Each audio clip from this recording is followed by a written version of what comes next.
Welcome back to the Crash Course podcast. My name is Craig Crash Collins, joined as always by Brandon Scott, otherwise known as B. Scott. We've got a big show for you guys today. We're going to talk about Major League Baseball. I mentioned on last week's podcast, we were talking about the NBA and everybody else coming back that we, could basically reserve a whole show for what's going on with Major League Baseball. This is that show. Also, we're going to talk about some NCAA football stuff along those lines as well. As NCAA football is back in video game form. It's been back actually for like a year with maximum. Kind of.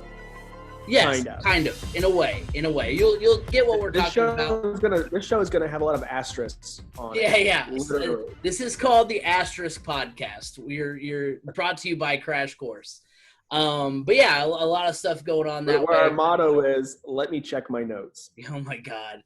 That's a real big throwback there if you listen to the show back at Ball State. But yeah, it's a lot of stuff to get into tonight. But first of all, baseball related, B. Scott. Now, as you know, this past weekend was the Long Gone Summer documentary about the 1998 home run race between Sammy Sosa and Mark McGwire. That doc aired over the weekend. I didn't get a chance to see the documentary. I was out with my wife at the time, but I will say a lot of the talk on Twitter and that kind of thing on social media has been about, hey, do we start considering letting, the Barry Bondses of the world and the Mark McGwires of the world and, be in the Hall of Fame? I know a lot of Cubs fans are pushing the Cubs should bring back Sammy Sosa, retire his number. And, Trevor Bauer, a pitcher for the Cincinnati Reds, he brought up a good point. He said, you know what?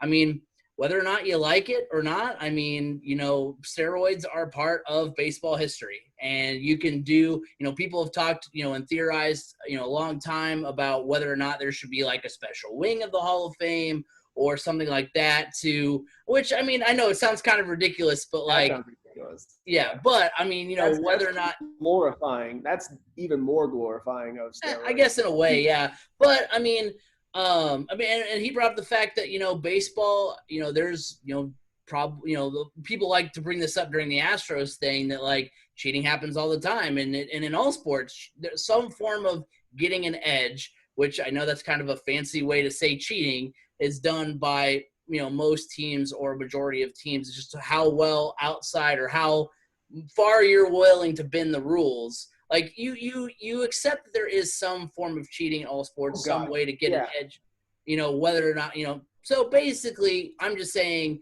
that, to say that it was all pure, and basically what I'm getting to is to say it was all pure before the steroid era and it's been all pure since, which we know is already not true. I mean, that's, you couldn't really say that. So I think there's a legitimate case, and I honestly wouldn't mind to see it happen, along those lines.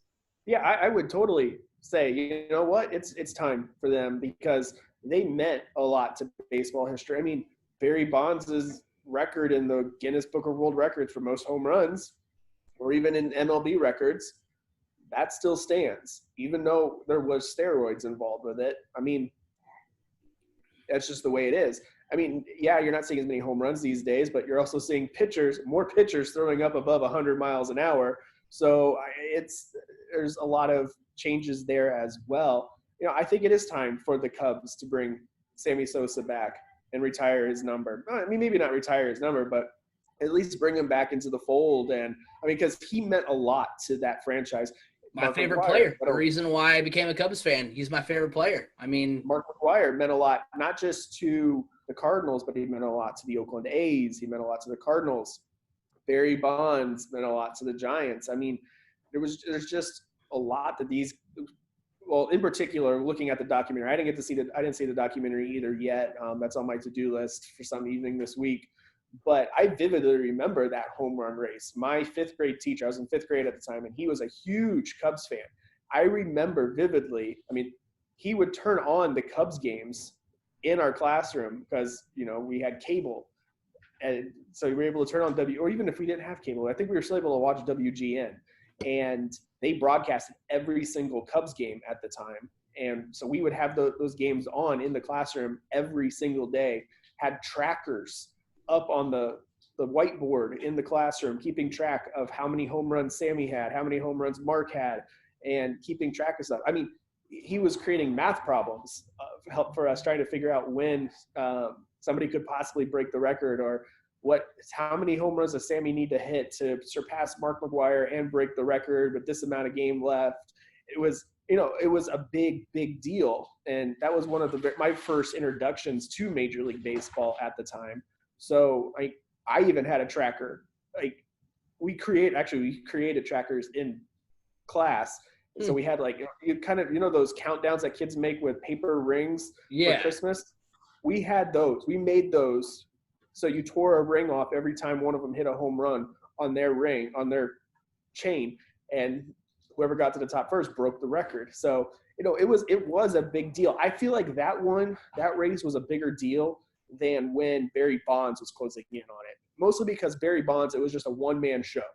But these guys, it was every single day they were going back and forth. And to make it even better, it was between two rival teams in the same division. I think that was that right there meant so much to Major League Baseball that it is time to honor them. I mean, ESPN's honoring them, but you could say, well, they cheated. They had an unfair advantage. Shut up. The 2017 Yankees apparently had an unfair advantage that we're going to find out more about. But true. I'm gonna say yes. Open up the Hall of Fame to them, because guess what? They weren't just home run hitters, and they were all around really good baseball players as well. I mean, they were.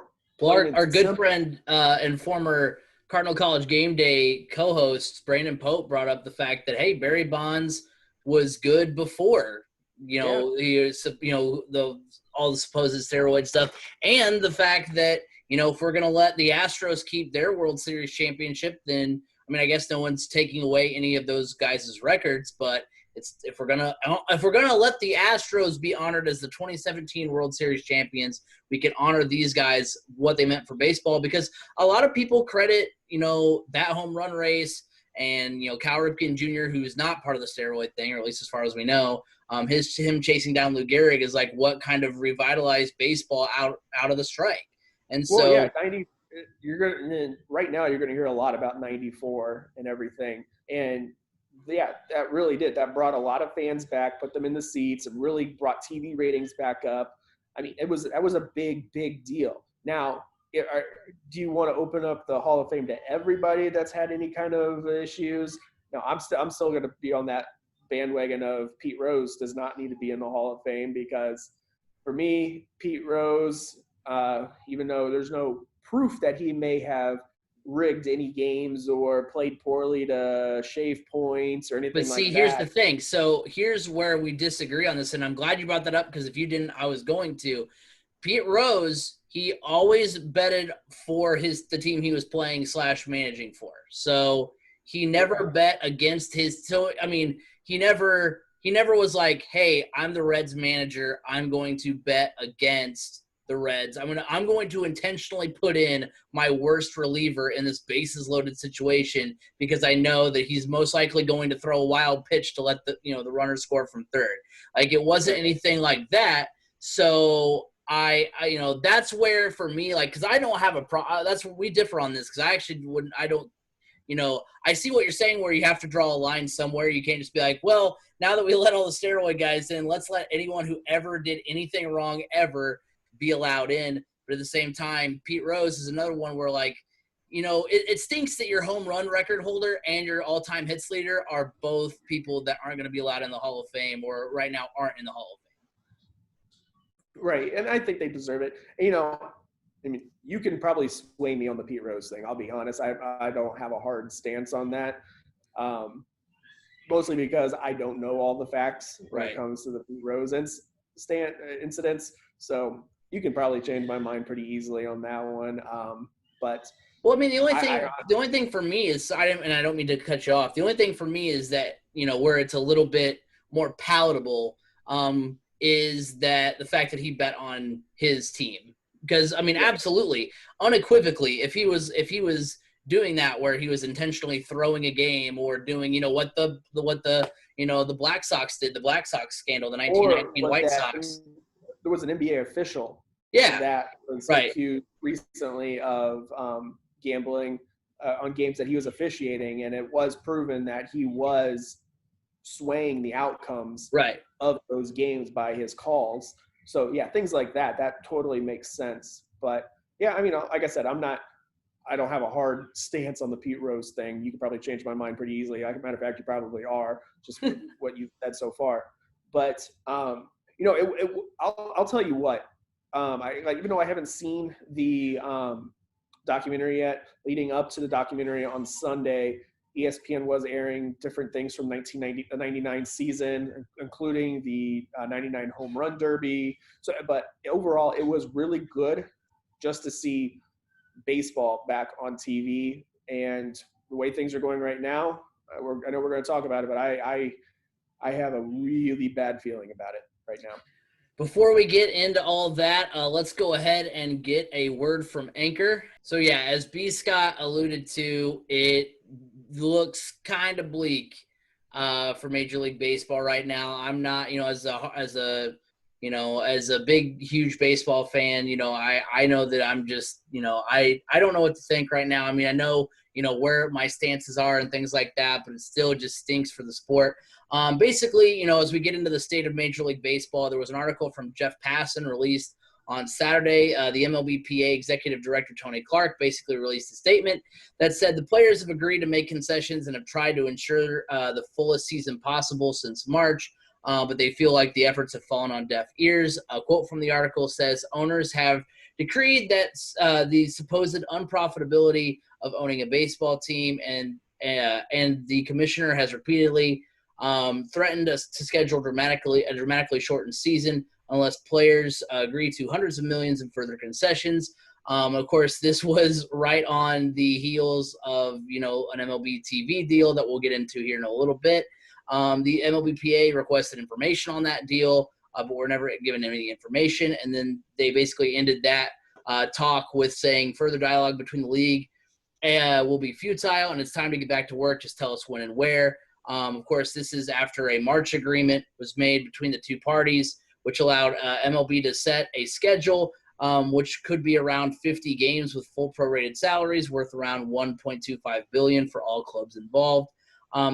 Commissioner Manfred at the time had been on record saying that unequivocally we are going to play Major League Baseball this year. The league's last proposal was 72 games at 70% of their prorated salary. Which means that, if you were going to get paid, let's say, you were going to get paid $10 million this year, prorated salary for half the season. Let's say if you played that would have been $5 million. Well, now they're asking you to get paid like $3.5 million. So, you're getting paid less than what that prorated salary was that you agreed on. And then the MLBPA demanded answers by the end of the business on Monday, which we have not heard. The only thing we've heard is a new statement from Commissioner Manfred, who basically says that, he is now less confident, or not very confident, that there will be a season this year. MLB released a statement after the Players Association statement saying that there was a mutual understanding between the MLBPA and owners that full salaries will be paid only if play resumed in front of fans. The MLBPA is unfair to expect all revenue from the 2020 season played without fans because the players or the clubs have other employees to support.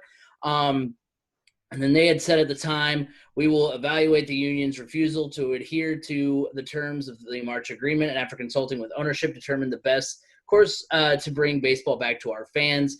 Now, I mentioned before we get into kind of our thoughts and reaction to this, the MLB reached a deal with Turner Sports that was $1 billion deal to broadcast playoff games. So they reached an agreement for their playoff TV deal that was worth $1 billion, which obviously, should, or you would think would mean something as far as the negotiations are concerned, but it has not really amounted to much. So as of right now, there's no plans for a baseball season as of right now. It looks like the best case scenario we can hope for at this point is that either the owners, come to their senses a little bit and make a longer season, or at least a season as long as they can that's hopefully above 50 games, because that's entirely too short.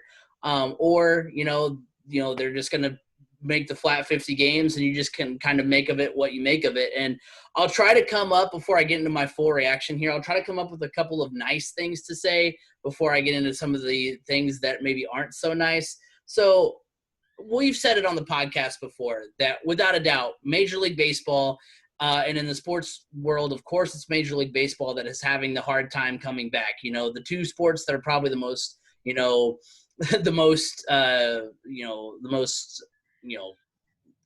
most revered, the sports that are the most, loved, in this, in the U.S., football and basketball, those are the sports that were either A, already almost done with their season, or B, have months to figure out a plan before it really even hurts them at all. And it's baseball who has things kind of halted 2 weeks before the season starts. Where have you heard that? Something happening crazy 2 weeks before the season starts, where things can kind of be chaotic.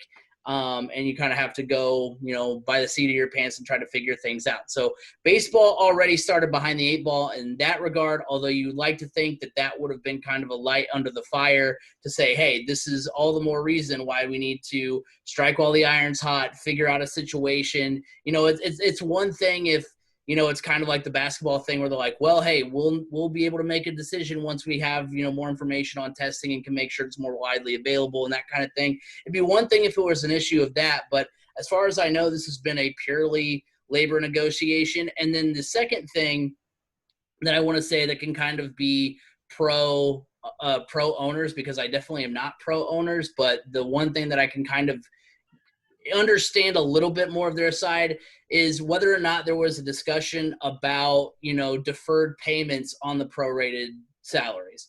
So for instance, if they said, hey, we're going to pay you 70% for 75 games, but then we're going to pay you the rest of that 30% over a set amount of time, then that makes a little bit more sense. You can kind of meet in the middle of that. That leaves some room for negotiation. But the way that I'm understanding it is that it's, hey, it was 70% or it's nothing.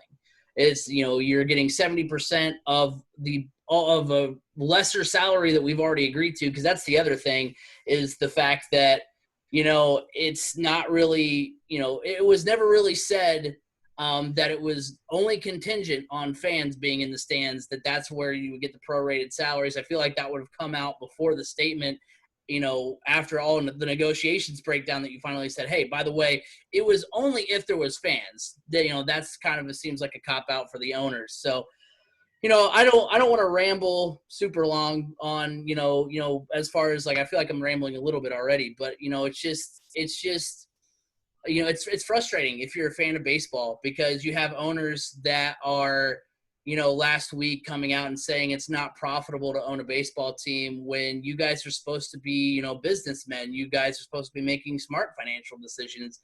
You guys, like, you wouldn't have bought a baseball team if you thought it was going to lose you money. Clearly you're not buying it because of the love of the game, or else you would have found a way to make a deal happen, in my opinion. And all the people on Twitter, and I don't want to be, insensitive about anything or anything like that, but like, all the people that are like, well, the players need to just shut up and play and go out there because there are millions out of work. Like, look, obviously the pandemic sucks. All right. We can all agree that. I know that's not, usual, language you want to use on a radio show is saying something sucks, but it does. It sucks. And that stinks that there are so many people out of work, but that does not mean that these players who are one in like there's 1,200 people in the United States that can say that they're on a Major League Baseball 40-man roster. There are 327 million people in the U.S. That's like 4/1000% of the U.S. population is on a 40-man baseball roster. These guys have worked tirelessly their entire life to get to this point. And now all of a sudden, because of this whole thing, they're supposed to just say, yeah, we've worked our entire life. I know we only have 10 to 15 years to make the amount of money we need to last our entire life. But, that's fine. We'll give these owners a break. When it's the owners who, they're the ones that took the risk. I mean, you wouldn't take a pay cut from your employer. I know I wouldn't. I work in retail. If my employer said, hey, you're going to be paid a third of your pay for less hours, and you're going to work less hours, my response to that wouldn't be, oh, well, there are people out of work, so I guess I'll just suck it up and take it. No, you'd be ticked about it. So I don't understand what's so hard to grasp about that, thought process of, hey, these players deserve to get what they can because they're the ones that are putting their butts on the line. So it's just a big mess. I mean, you look at some of the other stuff, diving more into it, some of the notes that I had written down, that was just kind of off the seat of my pants. But, because, the average MLB salary is $4.4 million a year. For the full prorated season, that would have been, 1.96, but the last league proposal is 1.37 million. So 600,000 is what you're missing out on if you're banking the league minimum, or not the league minimum, but the league average. And then you want to talk about, a 50-game season. Last year through 50 games, you have the AL playoff picture where, the Yankees, Twins, and Astros are all division leaders. That doesn't change. But you have the Red Sox at the Rays for the wild card game, where the A's, who hosted the wild card game, are only 26 and 25. They don't even make the playoffs. So obviously there's a difference in revenue there and how that is divvied up. Then you have, the NL playoff picture would be the Phillies, Cubs. Hey, maybe since the Cubs would have been in, we should do a 50-game season. But no, the West would have had the Dodgers there. The wild card game would have been the Braves and Brewers. Your 2019 World Series champion wouldn't have even been in the playoffs last year if it was a 50-game season. Now, I know the argument against that could be, well, then they should have just been better to start the season. Well, that's not how baseball works. I mean, the Colts started 1-5 a couple years ago and made the playoffs by having a great end of the season. Sometimes your seasons don't start well, but if you're a good enough team, you can rally and make it happen, which is what the Nationals did. So it's just frustrating, a giant mess, B. Scott. And at this point, I don't know what to think of it, but I'm with you. I'm not feeling too good about baseball. So I can see it from the basic fans perspective of just shut up, go play baseball, because, here we are, just living paycheck to paycheck, just you live on a tight budget and everything like that. And, we all have to figure it out. Whereas somebody that's supposed to make $10 million in a season, and now we're asking you to only make $3 million. And even if you made $3 million a year for 10 to 20 years, I mean, that's still $30 to $60 million. And you're like, oh, but then they have to live off that the rest of their lives. I would be okay with trying to figure out how to live off of $3 million for the rest of my life. I'm probably never going to see $3 million even in my life. So like having to, like, I have a real tough time feeling sorry for somebody because, you're going to have to live off of, like $30 million for the rest of your life. I mean, I have a tough time now. Who I feel sorry for, the guys like in the minor leagues, the guys that are on the minimum contracts, those guys that are making, those guys don't make very much money. They make even less than I make, and I'm not a baseball player. So those are the guys that I feel really sorry for in this whole situation. They're the ones that we're not really talking about too much. We're talking about the Mike Trouts. We're talking about the Max Scherzers that are making $30 million or more a year. And it's like, oh, boo-hoo, you got to make $10 million this year. I don't feel that sorry for you, but I feel sorry for the guy down there in single A ball that, is making $25,000 a year. And now they're saying, hey, no, you got to make like $5,000 this year. That's the guy that I feel sorry for. That's the one that I'm like, man, this is really hurting you. But what's really going to hurt baseball is if they end up not having a season this year, this is just going to carry over into the 2021 season with their CBA set to expire. And this is only going to extend. So there's a potential that baseball could potentially go 2 consecutive seasons without playing a game. That would almost be like, it's in my mind, that is almost going to be like a death sentence for Major League Baseball. I mean, it's going to be an afterthought for people by that point. I mean, we alluded to 1994 and how it took up until 99 with the home run race, to really get things revved back up again. Can you imagine what it would be like to go 2 full seasons, or at least a season and a half or more, or whatever it may be, without baseball? The optics of that in the public eye, especially right now where, there's so many other things that people are concerned about. And then to hear a bunch of millionaires and billionaires bickering about how much money they're going to make, it's going to really look poorly on baseball going forward in the future. And this was an opportunity baseball had right now to really step up, help bring the country together in the COVID-19 pandemic, the social injustice protests. Baseball had the stage. And guess who took the stage and is taking full advantage of that stage? Another sports league that was struggling with a fan base, NASCAR. They have gone out. Are now putting fans in the stands. They have figured out the social injustice and how to work with that. They have really thrived in this. And this is something baseball could have done, but they really missed the ball. Literally, they missed the ball on this one. And they had a chance to really build their brand stronger, build it up, and really make a stake for being America's game yet again.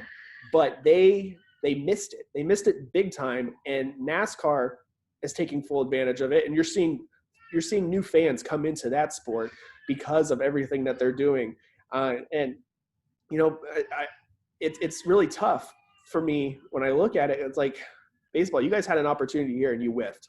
Now, if the players are really like talking about, the owners, all they care about is money and they're blah, blah, blah. Stick it to the owners. They don't just go out there, play the 50 games, get your prorated. And then here's how you're going to really stick it to the owners. Walk out right before the postseason. The owners missed out on their postseason revenue, but guess what? You got your salary. You just stuck it to the owners. That's probably the best way you can do it and really make a point. But everybody's just too busy bickering. Just stop bickering and just play. Before you know it, I've even heard rumors of a 46-game season. That's going to be ridiculous. A 46-game season, that's pointless.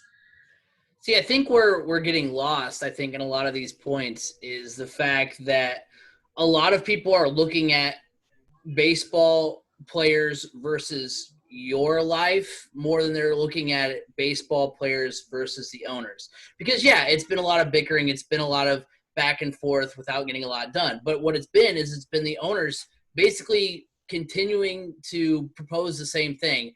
You don't get the full prorated salary that we agreed on, and we're going to play half the games. Because guess what? It's, I watch Talking Baseball, which is, a podcast on YouTube. They put it on YouTube and wherever podcasts can be heard. And there was a guy on there, his name's Jake, Talking Jake on Twitter.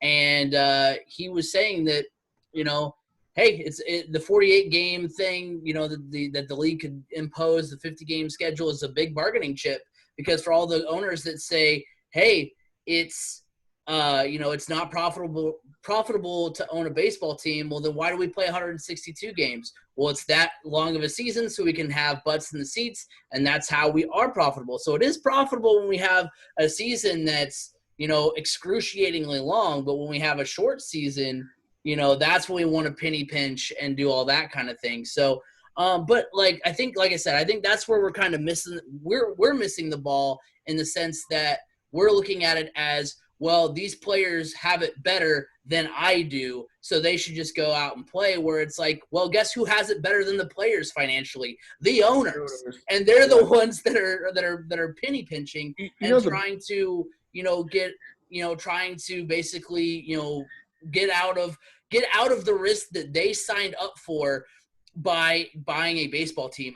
B. Scott, if you worked as hard, and I know you are working as hard as you can to get to the top of your field, you would want to be compensated as such. And if somebody came up to you and said, hey, we want you to do less work, but we're not going to pay you for the work you're going to do. We're going to pay you a fraction of what we would have paid you for that work because it's hard on us. No, it's not up to me to I make you money by what I do, but it's not my job to make you money, if that makes sense. It's your job to get the people in there to do the things you want to do. It's not, it's not the player's job to, the players do make the owners money, but it's not their job to make them money. It's their job to be the best they can be at baseball. It's their job to go out and put themselves on the line every week. And so that's what really makes me frustrated when I hear people that are like, oh, well, it's millionaires versus billionaires. Yes, technically, but like, stop comparing it to your life, because it's not like, if you worked as hard as you could to be at the top of your field, you wouldn't want someone who is even more successful, who can do their job for even longer than you can. Because guess what? A major league, like, yes, not everybody is, not everybody's Garrett Cole, not everybody's Steven Strasburg, not everybody's Mike Trout, not everybody's Cody Bellinger. There's going to be guys who have careers that are 5-10 years. They have, and yeah, they're going to move on and do other things to try to make money themselves, but they have 10 years to do what they love to do. We can literally have this podcast for as long as we want. There's not going to be any, our bodies are going to deteriorate, but we can still have this podcast. We can't go out and play baseball if we're 50 years old, or at least not at a professional level. So that's kind of the argument here, is that you have, only a finite amount of time to make as much money as you can, because this is your chosen profession. If you only had 10 years, if I had 10 years to make a podcast and make it lucrative and make it, pay the bills and I only had 10 years to do so, I'm going to do whatever I can to get as much money as possible, because I don't want to have to be like, well, I'll do this for 10 years. Well, I'll make what I make, and then what's on to the next adventure. No, it's this is what I love to do. This is what I want to make, last the rest of my life. I don't want to have to, just be like, okay, well, there will be another job in 10 years. Hopefully that's just as lucrative to keep my house that I bought, my lifestyle that I have. I can get my kids into the best schools because of how much money I make. And, you get what I'm saying here. So I think there's a big disconnect between, because these guys are in the public eye. They're entertainers. Like, that's why they get paid so much. That's why you can't really compare it to the day-to-day job. Because, yeah, it stinks that there are so many people that are out of work right now, but it's not the player's fault to then, it's not, because guess what? If you, like I said, if you were told you're going to get paid less, you wouldn't just go to work because you're like, well, Bill, is out of work, so I guess I should go show up to work today. See, the thing is, it's not even truly because they're going to get paid less. Because let's look at this. They were going to receive a prorated salary, so they were going to get paid. The owners said, and I'll kind of make a good example based off an example somebody else made within baseball. The owner said, hey, we're going to be playing less games. We'll agree to pay a prorated salary. Players said, okay, that is fine. Less games. My contract states I get paid X amount per game. So yeah, we're not playing those games. That's understandable. That's within my contract. So yes, we agree to that. Yeah, which nobody has a problem with. Then it came out, and then the owners came out and said, sorry, now we're still going to pay you the prorated, but we're going to cut that in half. So you're receiving half of a prorated, which is even smaller. So, and it ultimately what it ends up being is not the fact that the owners are wanting to pay them less. It's the fact that the owners went back on their original word is what the issue is here. And the person that put it perfectly, to really explain it very well, was Andrew McCutcheon. He put out a YouTube video that was absolutely hysterical. He made the equivalent of potty training a kid. Hey, you go to the bathroom on the toilet, you're going to get juice. You like juice? Do you want juice? Kid says, yes, I want juice. Kid goes to the bathroom on the toilet. So when the kid comes to get the juice, the dad, Andrew McCutcheon, goes, well, how about water? The kid's like, no juice. Okay, well, how about water in this fancy straw cup? No juice. Well, how about water in a fancy water bottle? No juice. Well, how about water in a coffee mug? You like drinking out of a coffee mug. How about that? No juice. It goes on and on. And finally he goes, well, you're getting water. You're not going to get juice. Even though we promised you juice, you're only going to get water. And that's exactly what this whole situation is. And when I saw that video, I was like, that makes sense. Yeah. They're not upset about the number, right, that Major League Baseball, that the owners are throwing at them. They are upset that the owners went back on the original agreement that they had on the contracts. The players have no issue with receiving less money. It's because they were going to receive less money regardless because of being prorated. Right. That's just what's going to happen. But where their holdup is that basically the owners are basically breaching contracts, essentially, because a contract states you get paid X amount for all the games. Okay, we're only going to play 75 games now. Okay, so I'm going to get paid for 75 games. Oh, no, we're not going to pay you for 75 games. We're only going to pay you for half of those games. That's where the hang up is here. It's not about, it's basically breach of contract is where there's the hang up. And that, unfortunately, is what's going to be big and carry over into next season. And that's what even puts the 2021 season at jeopardy, is because of this essential breach of contract, breach of agreement that the owners have made on the players.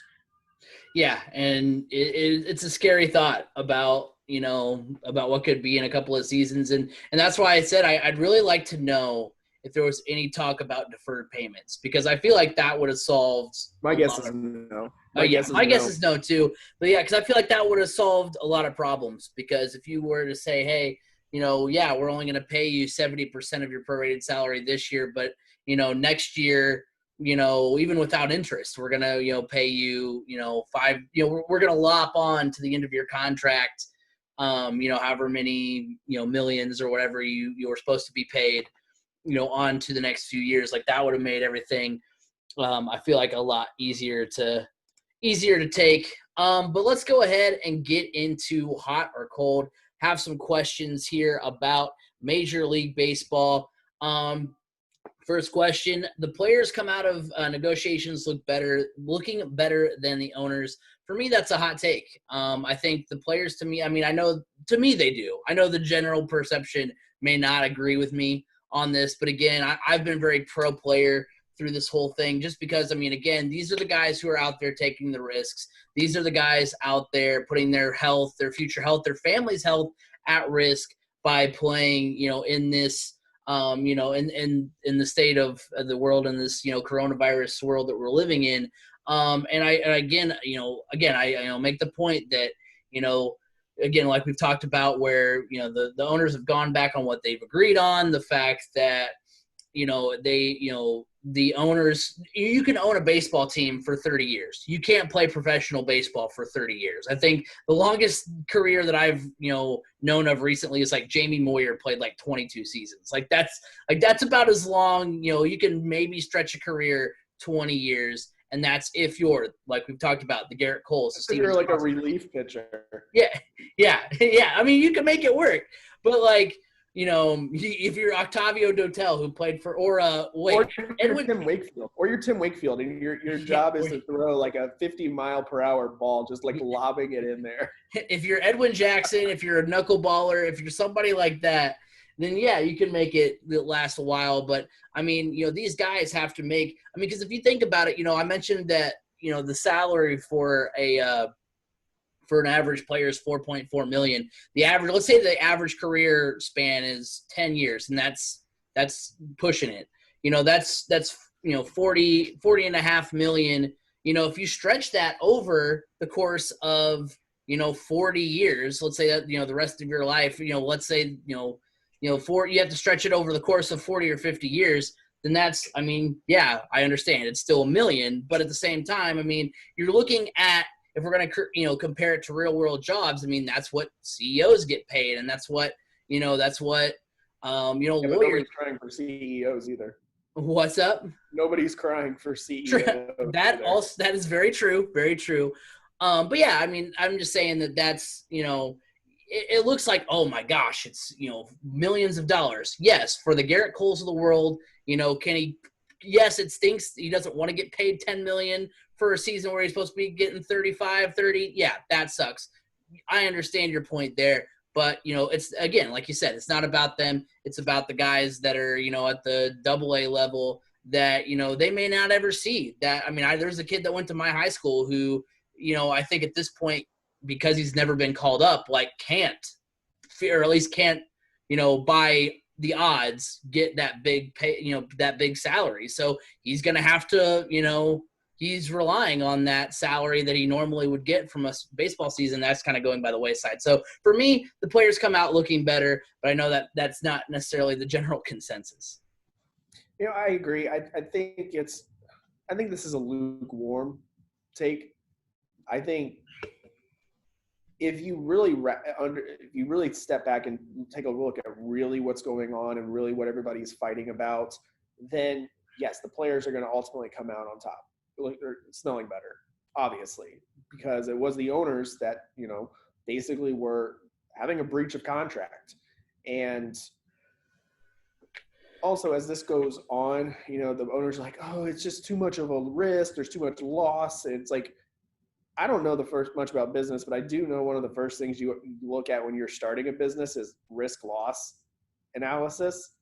And if you don't have plans in place for these types of things or insurances or whatever it may be, you're not running your business very well. And that, I think, people are smart enough to understand that. I mean, like I said, I was a TCOM major. I don't know the first thing about business. And I can tell you that risk loss analysis is something that is very important. I mean, just from talking to friends that are in business. I mean, that I feel like that's one of the first, isn't that business 101? Yeah, I was going to say, this is Econ 101, like the one like business class you have to take as a major. like, yeah. And I'm not going to lie, I took that class 4 times. So I think I might know just a little bit. That's the one thing that stuck. So, I don't know. I feel like because of that, I feel like the players come out on top of this or looking better as far as optics go because of how ill prepared the owners were for anything like this. And like somebody said on a message board that I was reading, they said, pandemics are nothing new to Major League Baseball. Major League Baseball has been around a long time. Yep. They had to worry about, I think, the Spanish flu. They've gone through Great Depressions. I mean, come on, they didn't have anything written in like the bylaws or somewhere in some archive that in case this happens from way back when, before vaccines were even a thought, they didn't have any plans in place. I mean, you can't tell me there wasn't some backup plans in case something catastrophic happened. Like, after 9/11, you didn't put any progressions, you didn't put any plans into place after 9/11 for anything that may disrupt a season. Right. I mean, come on, you guys. Yeah, so I think all of this ends up landing on the owners, and the players end up looking optics-wise looking a lot better than the owners, just because the owners were just so ill-prepared, and Major League Baseball has just been so ill-prepared for this. It's just been an absolute – it's been a shit show. Let's be honest. We don't have any affiliations here. We can say stuff like that, but it has been that. It's exactly how you can describe this situation. Mark it down, June 16th, the first curse word ever used on the Crash Course podcast. It took us 3 seasons to get there, but I completely agree. It has been that, and I feel like this was the owners' preparedness for this. They looked at each other and they said, nah, the flu's worse. And then they're like, all right, we'll be playing baseball in like a couple months. It'll be fine. Because it seemed like it was probably almost a month ago where we were talking on the show about a plan that they had in place for social distancing. They had it all figured out. And it was like, it's only a matter of time now. They're going to be out there playing. They're going to have a small training, small spring training type deal. It's going to be all set, all good. We're going to be playing baseball before anybody else gets going, maybe outside of racing. But, man, they've just fumbled this significantly. This has been a horrible, horrible display. Well, this has basically shown everybody what not to do. Yep. Next question up. I'm satisfied with the 50-game season. I think this is an easy cold take. We talked about before, about how for baseball you need length. You don't necessarily need 162 games, but you do need, a good sample size, a good period of time. I mean, like I mentioned, I mean, you look at how the standings would look through 50 games a year ago, and you have two teams that wouldn't even be in the playoffs that wouldn't be in the playoffs after 50 games that ended up having, one hosted a wild card game, one won the World Series. You have teams that would have won, divisions, like the Chicago Cubs would have been your NL Central champion. So I guess that's my glass half full in this whole thing. But, the Red Sox would have been in the wild card. Exactly. So, and I mean, a joke of a team. And that's the thing too. Like the Rays would have hosted the wild card game last year under that new rule. The Brewers would have hosted the wild card game instead of both teams being on the road. That's one more game you get at home. A possibility of 2 or 3 more games that you get at home to generate more revenue. I mean, these do have direct impacts on the profitability of these supposed unprofitable ventures that these owners have taken. So people might say, well, through 50 games, I mean, looks pretty, normal to me. The Dodgers are in, the Astros are in, all this stuff. You have some of the normal players that you're used to seeing, as teams, vie for playoff position. But again, you have some of those kind of distinct details where, you needed a bigger sample size. Now, maybe if we're talking like 100 games or, some of the proposals were like, I could have lived with 75 or like 83 or whatever some of the ones towards the end were. How did they come up with the number 83? I don't know. Who knows? 46. Yeah, they're random. They're throwing darts at a dartboard at this point and just figuring out what happens. But yeah, absolutely not. A 50-game season is not going to satisfy me as a baseball fan. I mean, it's better than nothing, I guess. See, that's the take I have. I think I take that as a fan's perspective. 50 is better than nothing, and I know you look at it from a statistic point of view and let things play out the way they need to play out. But as a fan, 50 is better than nothing. Right now, you're getting nothing. And True. I honestly, I mean, they've had shortened seasons before. They've very shortened seasons. They've had no seasons before. So as a fan, I would take what I can get and sit back, shut up, and watch the games and cheer like hell for my team. That's at this point that's what we need. We need some we need life to get back to normal and have a sense of normalcy to everything, and having baseball on the TV on Sunday night, Monday night, Wednesday night, whatever night it may be, watching Saturday afternoon baseball on Fox or whatever. That's what we need right now. And I don't care. 50 games, 46 games. Now you start getting less than – I think if you start getting less than 50, it does become a joke. But I'm okay with 50 because as of right now, it's better than where we're at. Yeah, I mean – and it's also better than where we're potentially heading. For sure. There should not be an asterisk on the 2020 World Series champion. Now, I don't mean a literal asterisk. I mean, I just mean like basically how legitimate is, it's going to be a legitimate champion, which, I know we've talked about this before. Yes, technically, because everybody is playing by, the same COVID rules that, yes, everybody, it's a level playing field for all, but there shouldn't be an asterisk on the 2020 champion. I think that's a cold take. I think obviously, especially because I'm not 100% sure. I don't know if they can implement the new playoff structure this year, which means if you're going to have a 50-game schedule and then have 14 teams get in, I don't think that's what's going to happen. But, you never know.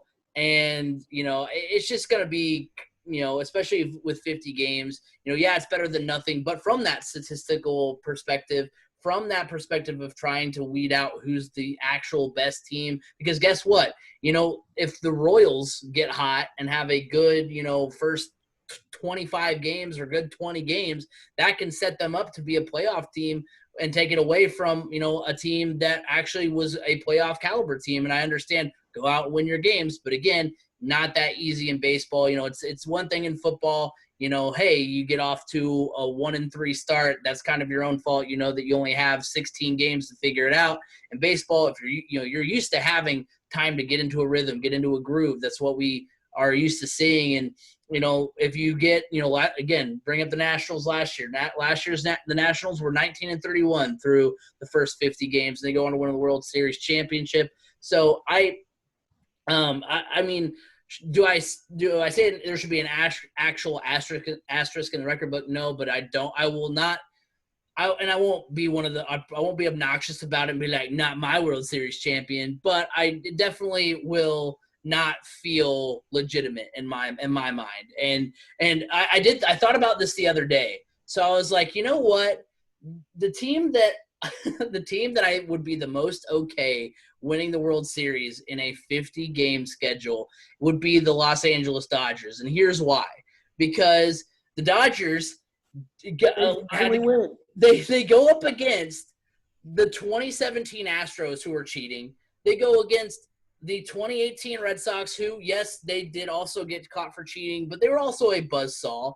Then they go up against former Dodger Howie Kendrick, who hits a walk-off grand slam against Clayton. Wait, no, it wasn't against Clayton Kershaw. It was against Joe Kelly. But still, they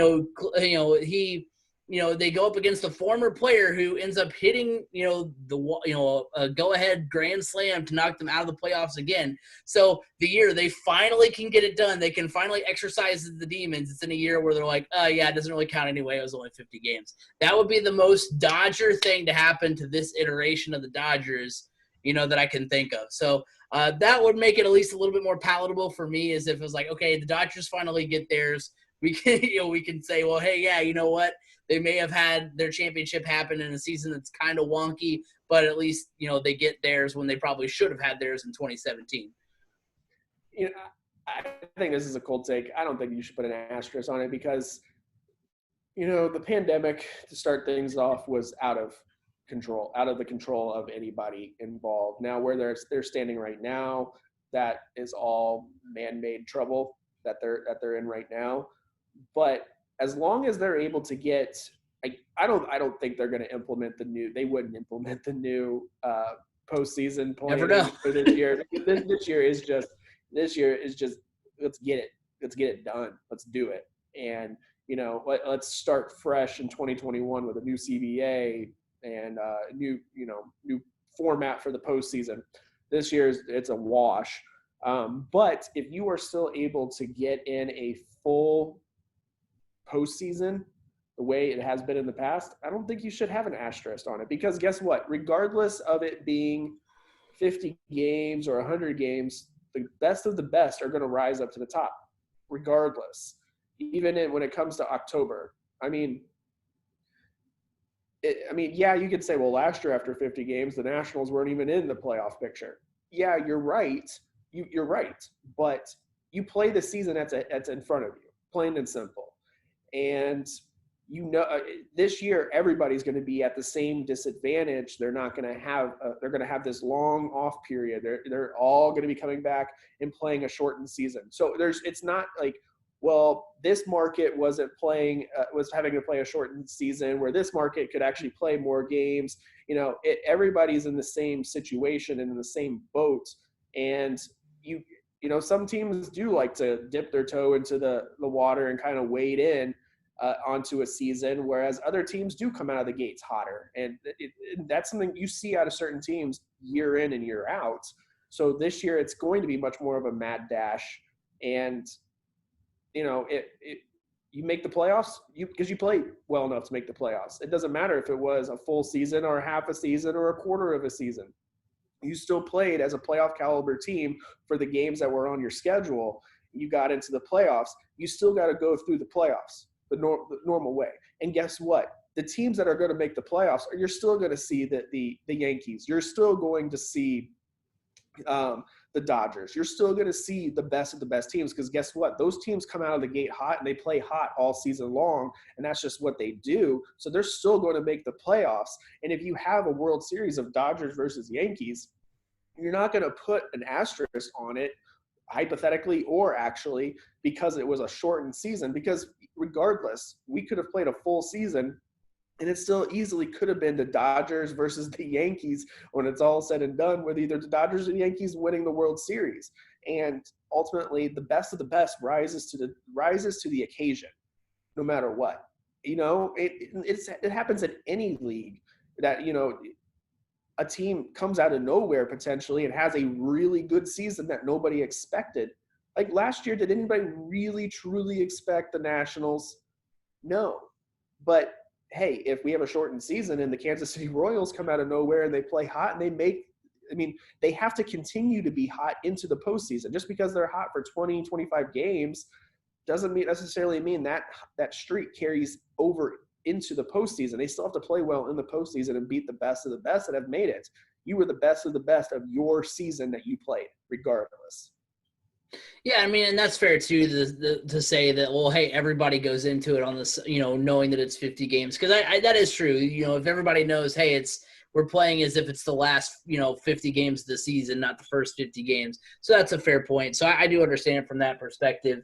Final question. I'm worried for the future of Major League Baseball. That's an easy hot take. I'm definitely worried. You said that. Yeah, because I've definitely said that multiple times. You've said it multiple times on the podcast. Because, the CBA was going to be this offseason, right, that the CBA was going to be discussed. So, there's a definite possibility. Now, granted, we were already potentially looking at a lockout for this next season anyways. Right. And so this does not help. So here's kind of the good and bad. So, obviously I am worried, but I think it also depends on what, it also depends on what happens with the coronavirus and what you can have as far like how soon we're able to get stadiums back to, 25, 50, because I mean, let's face it, for most of the season, stands are typically, except for maybe like weekend games, are usually only 50 to 75% full anyway. Unless it's Fenway or Wrigley. Yeah, yeah. So because it depends on what kind of leverage you have in those negotiations.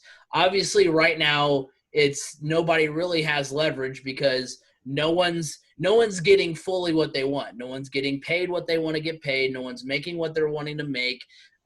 Everybody's going to have to deal with no fans. Everybody's dealing with the same situation. So that's kind of why it's been, to basically, you and I both have siblings where it's just like, I want this. Well, I want this. And there's no ground being made either way. Now next year, if we figure out that, hey, by April 2021, we can have stadiums, on the best case scenario, we can have fans in the stands. Well, now we're starting to, this unprofitable business that these owners have said that they're in.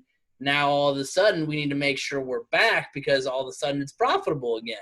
So we need to make sure, we can get something going. So maybe we're going to come to an agreement because we as owners don't want to lose 2 seasons. So, it was one thing when everybody was losing, so we want to be the one that loses the least, but now only really, now the side that loses the least is now the owners. So what are they willing to do? But then, and who knows, maybe if the owners are just truly bullheaded and will never listen to the players, then which could obviously be something that happens and is turning out to happen a little bit, then maybe we're in serious trouble. But at the same time, it just kind of depends on where we're at with the coronavirus, because I think if the players do have that leverage, or if there is that kind of bargaining chip of like, hey, we can have fans in the stands, then, maybe that kind of pushes things along. So, like, I understand it looks bleak, and it absolutely does look bleak right now.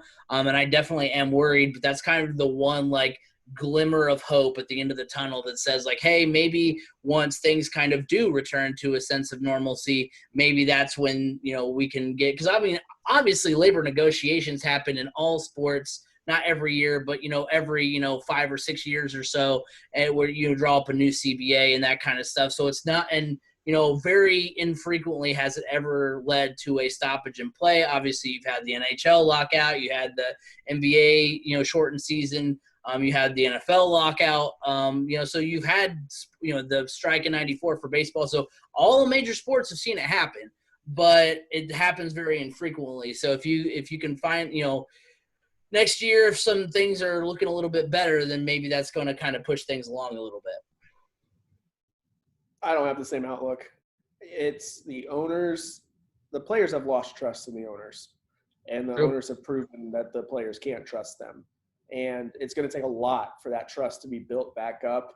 I have a feeling we're in for a long haul of arguments, and I'm not even going to call them negotiations. There's going to be arguments, to be honest. And I do worry about the future of Major League Baseball, because 2 seasons of not playing, that's going to hurt you. That's really, really, really going to hurt you. I think already the optics are already bad for the sport and how they're handling this situation on both sides right now.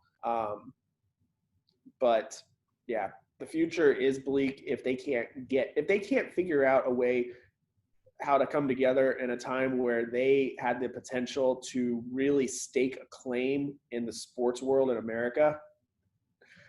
They're never going to come together. They're never going to come together, in my opinion.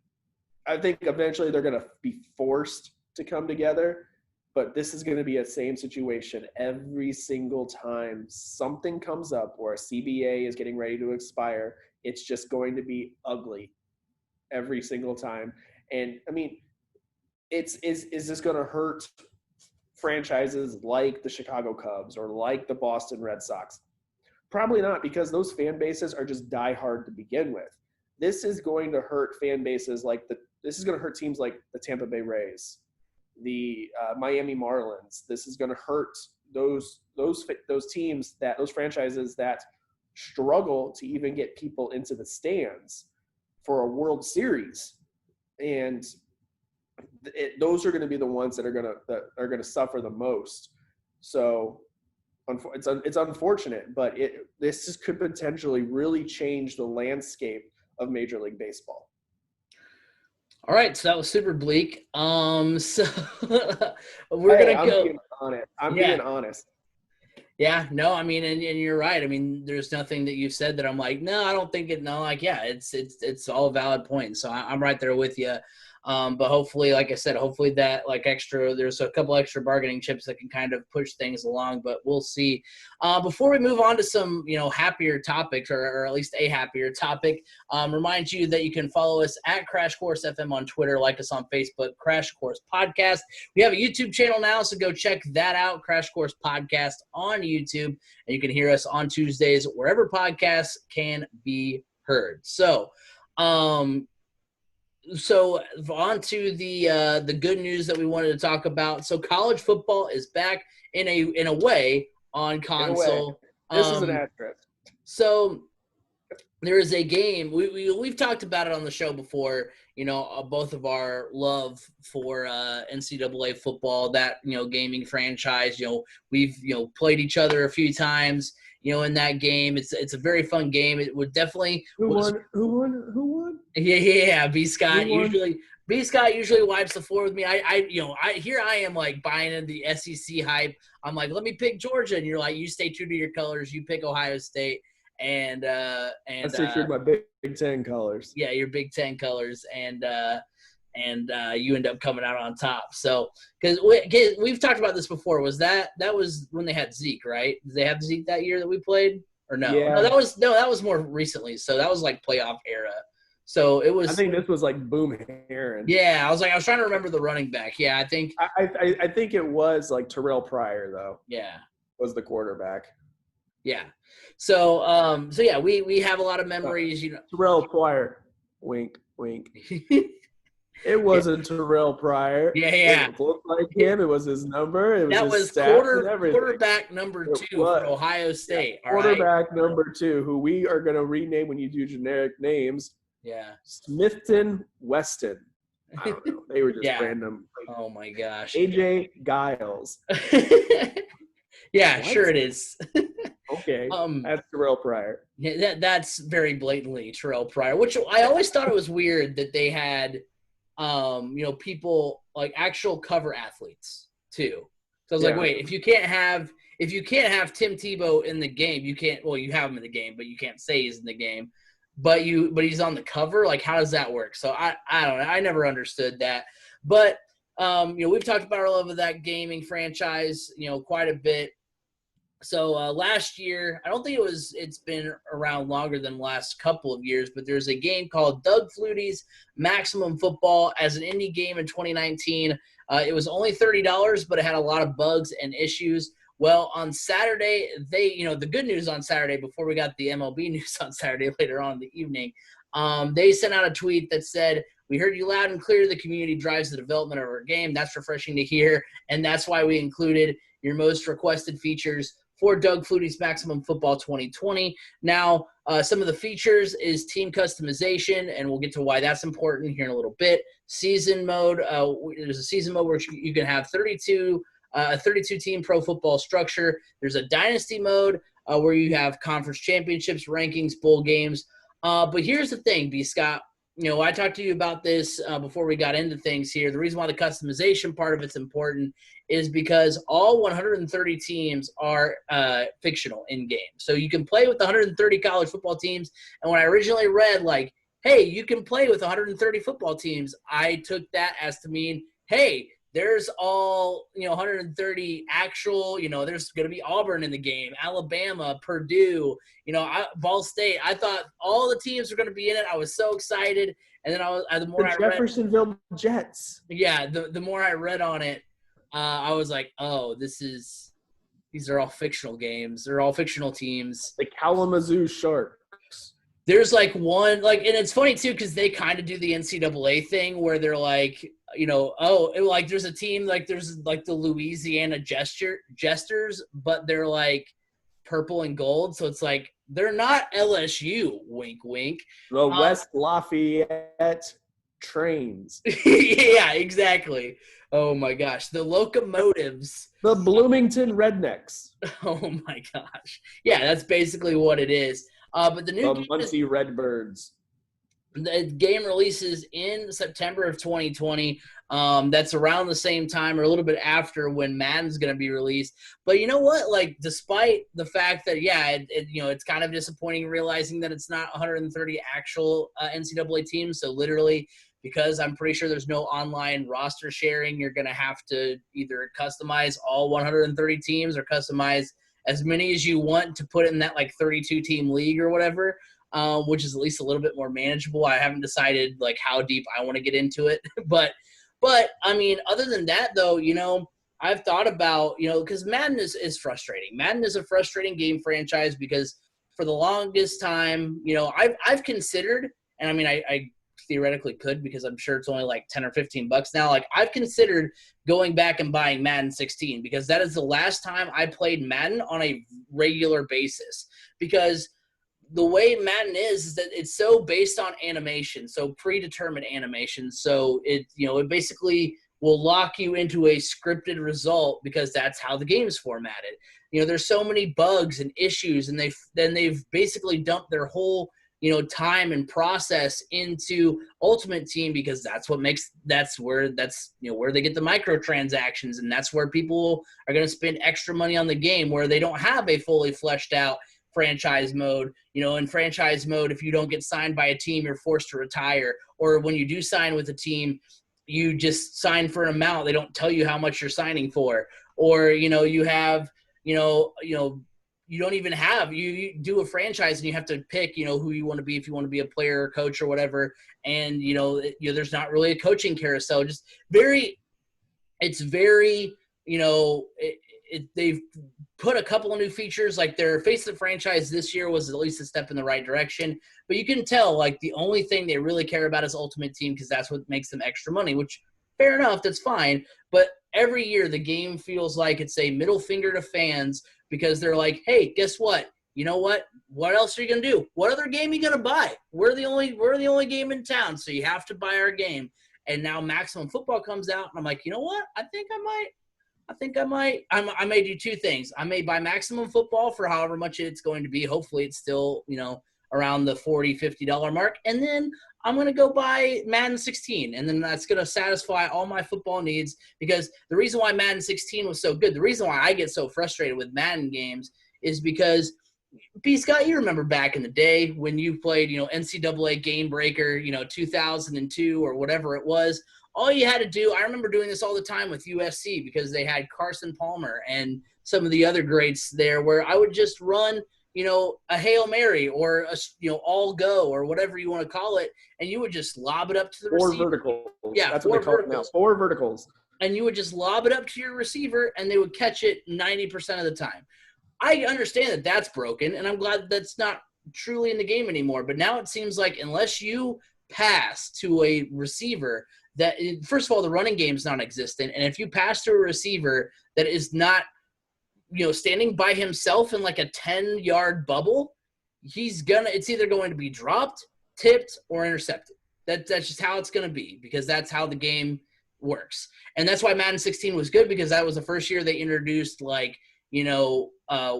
introduced, I can't remember what the feature was called, but where you could go up and you could actually throw into single coverage and complete a pass. Crazy. So that was why I enjoyed that game so much. And then shocker, they took it out of the game, the following year, or basically, nerfed it to where it wasn't as prevalent anymore.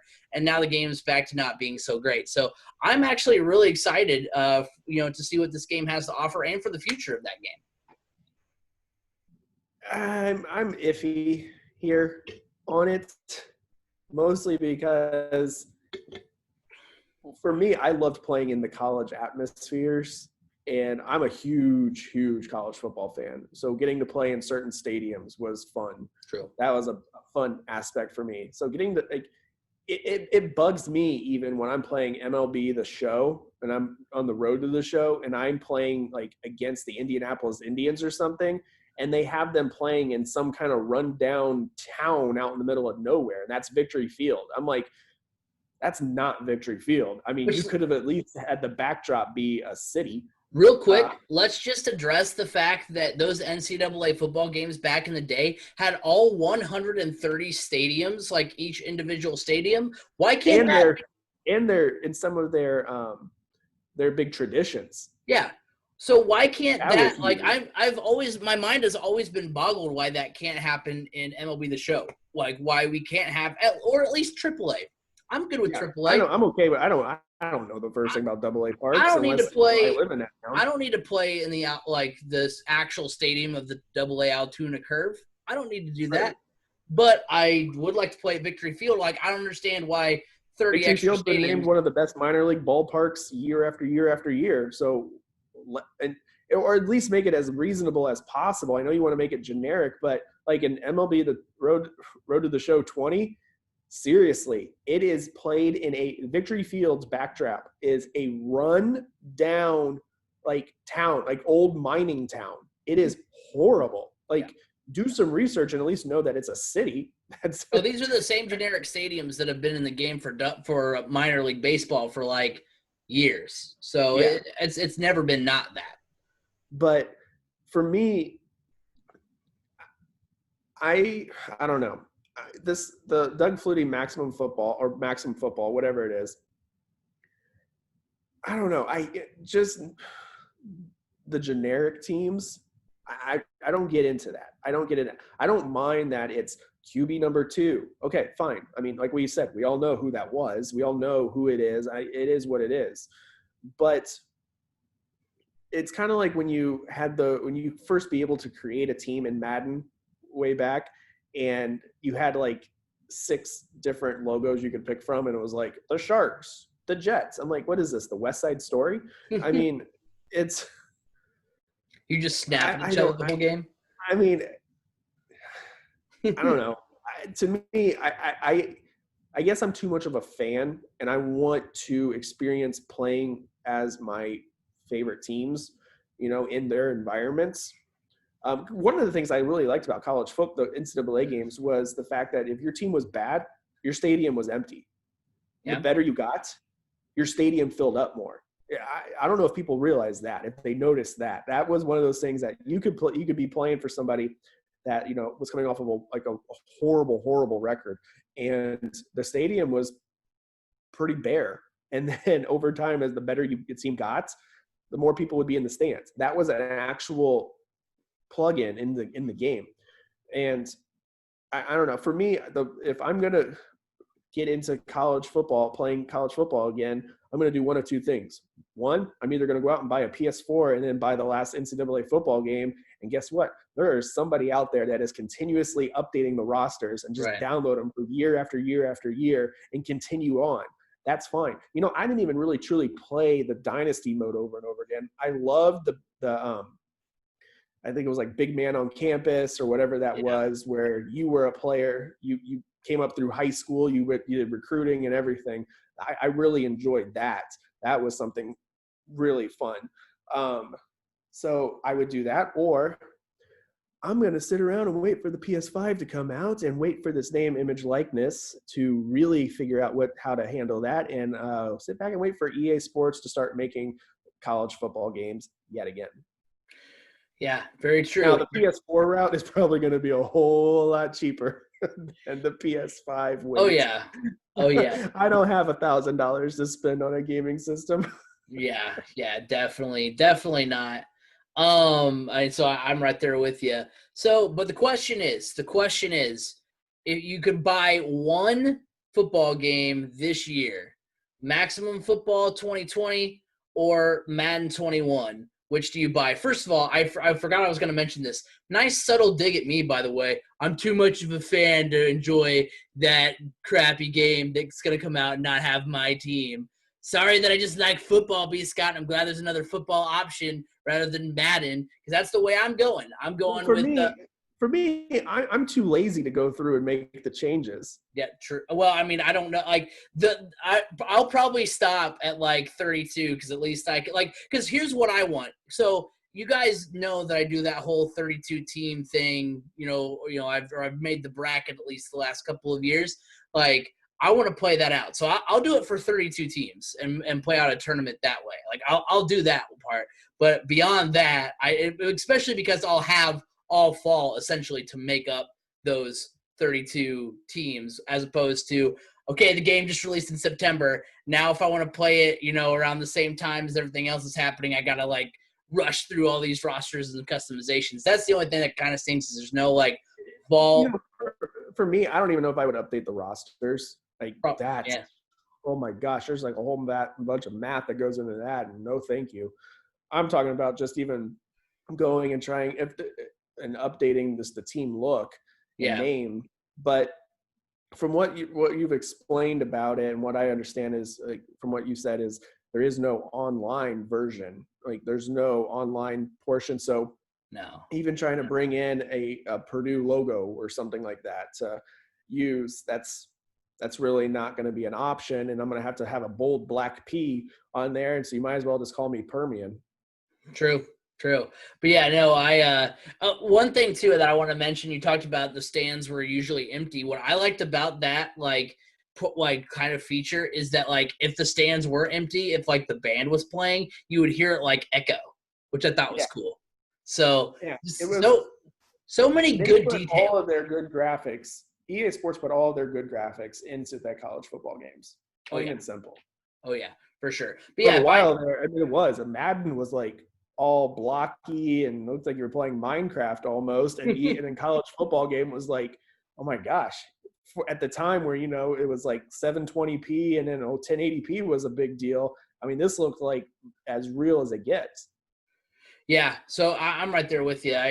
Those games were so great. But yeah, I think I would go with Maximum Football. If I had to buy one game this year, I think I would forego Madden this year and just try out Maximum Football because, yeah, I mean, I think what is great and kind of the final point on the whole, you know, debate is the fact that, like, there's no doubt that Madden needs competition because it's funny that, like, you know, MLB The Show made by San Diego Studios, and maybe that's the difference. The fact that it's made by San Diego Studios, not EA, is the fact that, you know, MLB The Show doesn't have any other competition, but yet they produce a great game every year. Yeah, I don't know. What about RBI baseball?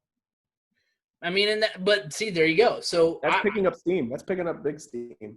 But it is nowhere close to being as good as MLB The Show. But the point to that goes, like, maybe a game like Maximum Football is what Madden needs to finally show them, hey, there's another game out here that's gaining some steam, gaining some popularity, especially because I saw, they do listen to their, fan base a lot over at Maximum Football. And there's a chance I've heard that, like, oh, well, there's talk that maybe they make kind of their own, like, dynasty to like NFL mode, like within their own game, where you can have that 32 team, NFL league, and then have your own, college league, and then like just basically move the rosters over like that.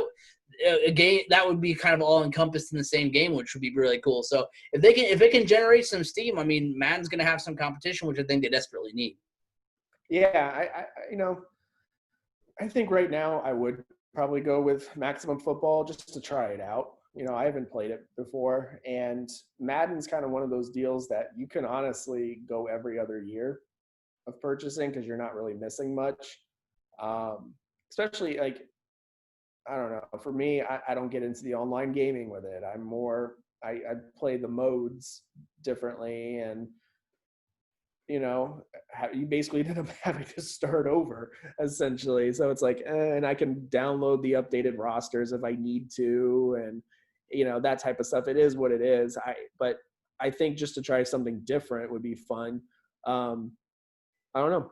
I think right now I would probably go Maximum Football just to try something different, just to see what it's like. And especially if the price point's right. If the price point's right, yeah, I'll give it a shot. Oh, especially if it's like $30 again, because that's where I'm assuming it's going to be a little more this year because it's got some more steam, it's got some more features. So I would say I would ballpark it at like 40 or 50, but even then, like, that's still cheaper. Still a lot cheaper than Madden. Oh yeah, for sure. Yeah, so I'm excited to see what happens with it. But yeah, I'm definitely going Maximum Football as well. That will do it for this week's edition of the Crash Course Podcast. Hope you guys enjoyed it. Remember, you can follow at Crash Course FM on Twitter, Crash Course Podcast on Facebook. You can also subscribe to our YouTube channel, Crash Course Podcast. Interact with us, on any of those three platforms. We'd love to hear from you guys. And then, just, if you guys listen to the show, send us a line on one of those. I went through the analytics today and I was looking, where you guys all listen from different points. And I was like, oh, that's interesting to see where some of you guys listen from. So if you want to hit us up, let us know. And that will do it for this week's edition of the podcast. We'll be back next Tuesday with a podcast as well. You can hear us wherever podcasts can be heard. But until next week, have a good week, everybody.